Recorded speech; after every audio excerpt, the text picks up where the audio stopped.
We got Rob, Stats on Fire Guerrera, on the line here. Stats on Fire. Stats on Fire. What's up, baby? Good morning. Good morning. Thanks for having me. Anytime, man. All right, well, let's talk some 49er football here. You heard the depressing Warriors conversation we're having there. Not really depressing, but, they were rolling. They lose last night to the Chicago Bulls. But I don't think Shasky and I have quite gotten over the Super Bowl. And, of course, Rob Stats on Fire Guerrera, Gold Standard Network here. I'm sure you've talked a lot about the Super Bowl loss. Have you gotten over the Super Bowl loss yet? Has it even resonated? To me, I'm just like, did that really happen? It is frustrating, but luckily having to do shows every single day has definitely helped. Just talking with other fans, talking your way through it. And the fact also that, the NFL calendar doesn't stop, man. We've had, the scouting combine already. Free agency starts on Monday. So, the NFL is not stopping. So there's no time to sit and waste thinking about what could have been anymore. We're on to 2024. What's the number one positional need in your estimation for the 2024 49ers? This is going to make a lot of 49er fans mad, but I think it's defensive line. Look, they need bodies. Forget, getting more production. They need bodies. Chase Young is a free agent. Randy Gregory is a free agent. Cleveland Farrell, free agent. The 49ers have Javon Hargrave, Nick Bosa, and Eric Armstead on the defensive line, and that's it. So they need to restock the cupboard, which is going to make Niners fans mad because they're tired of the Niners picking defensive linemen, but they need more. Rob, Michael Silver wrote a few weeks ago in the Chronicle that the Niners are going to be super aggressive this offseason. What does that exactly mean? Does that mean they're going to be big-name hunting at free agency? Are they going to make a big-time trade? Are they going to cut a big-time player? What do you think Michael Silver means by that in that article that he wrote in the Chronicle a couple weeks ago?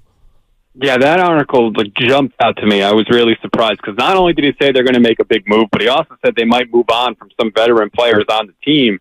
If I'm the 49ers, look, you don't put anything past this team. They take big swings. They just lost the Super Bowl, and they tried to track down Steve Spagnuolo to become the defensive coordinator. So they're not afraid to make a big move.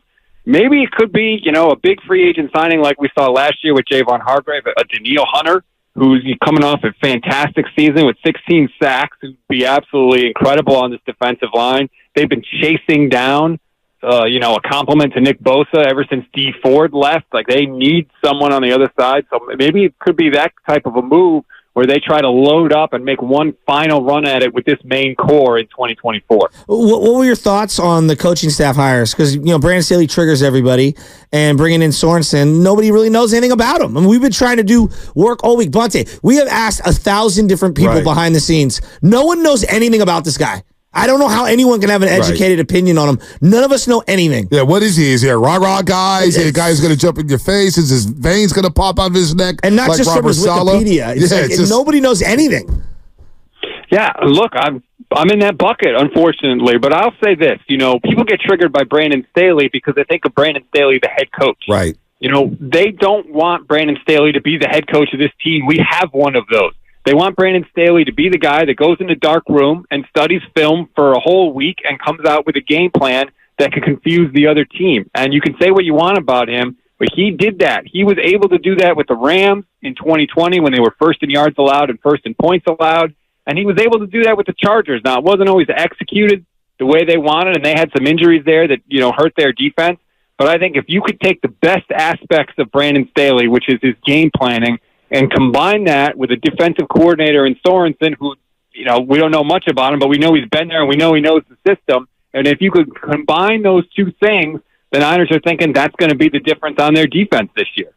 No, I'm with you there with the Brandon Staley comp. Hey, you get a guy who does have head coaching experience. You get another mind in the building.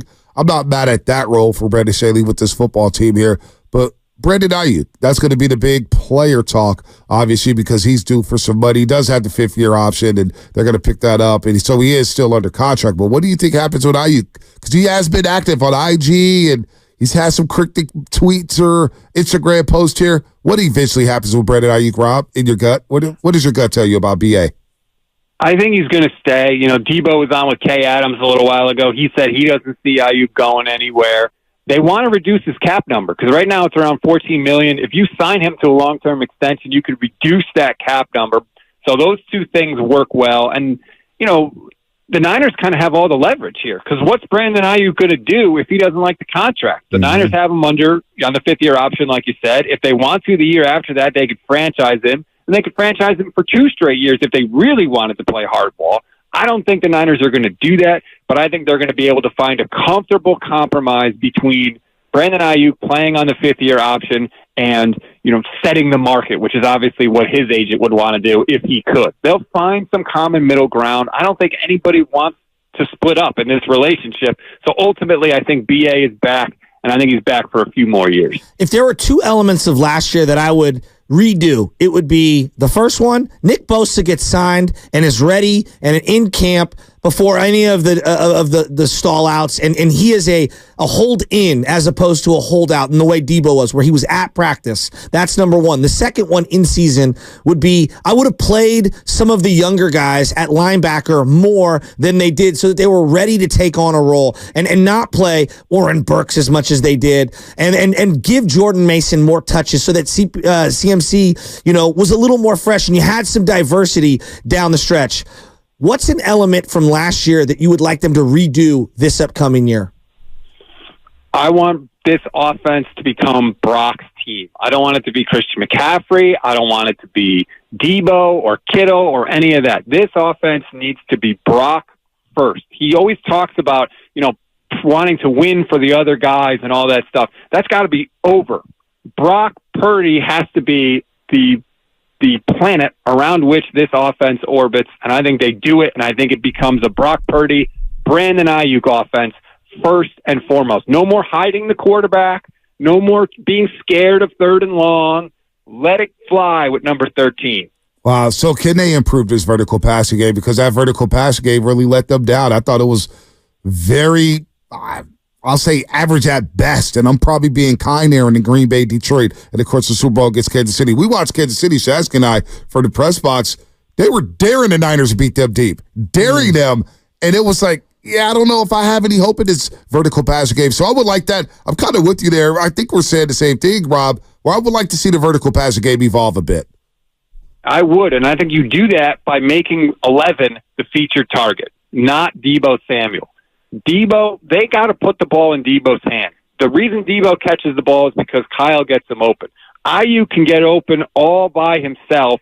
I think if you make Aiyuk the focal point, you give him, 100, 120 targets in the passing game, I think that's going to take care of itself, because he can get open deep. He can open other things up for George Kittle. Obviously, McCaffrey's still going to be there as a check down option. I think if you make Aiyuk the main target, then that will take care of itself. Is there anything Shanahan could do in the regular season next year? Anything in the regular season? Like anything to change the way we view them? Like, it feels like no matter what they do, they could go 16-1, and we're going to be like, well, we'll see what happens in the playoffs. Like, he's in a really tough spot. It's basically win the Super Bowl before anyone else gives him any more credit, right? 100%. Look, you've got to treat it as a tune-up for the real season, which is the playoffs. The regular season is just finding out that's where we are now. It's a good place to be, though. Don't say, it's a good place to be. It means that this team has proven everything they need to prove in the regular season. It means they're still really good, and it means that the Super Bowl is the only thing left for them to prove to anybody. So just get everybody comfortable, get Nick Sorensen and Brandon Staley, figure out, the job responsibilities and who needs to do what, so that by the time you get to the playoffs, you are a well-oiled machine. And don't worry about, getting the number 1 seed. Forget all that. It doesn't matter, because you had all that last year and you still couldn't get it done. So just get the tune-up right. Treat it like the tune-up it is for the real season, which comes in January and February. Oh, the NFC is going to be so much tougher next season. So, gosh, yep. Rob, got to do this Detroit, all over again. Green Bay, all better. Oh, Rams will be better. Oh, man. Who knows with Seattle with the new coach? I know. Let's see what Tampa Bay looks like another year with Baker. I'm assuming if they get Philadelphia is going to retool. I think the landscape in the NFC is better. Get out of here, Stats. Be good. Get out of here, Stats on fire. We got to press again. Of course, Rob, Stats on fire. I'm not over it. I'll never be over it. 95.7. We're not over it. Gold Standard Network with 49ers ESPN Radio. Rob does a great job covering all things Niners. Rob, take care, man. Thanks for the time today. Anytime. All right, Rav Stats on fire, man. Guerrera here breaking something down. We got to run here. We get back to the Warriors, 888-957-9570. Any silver linings about last night?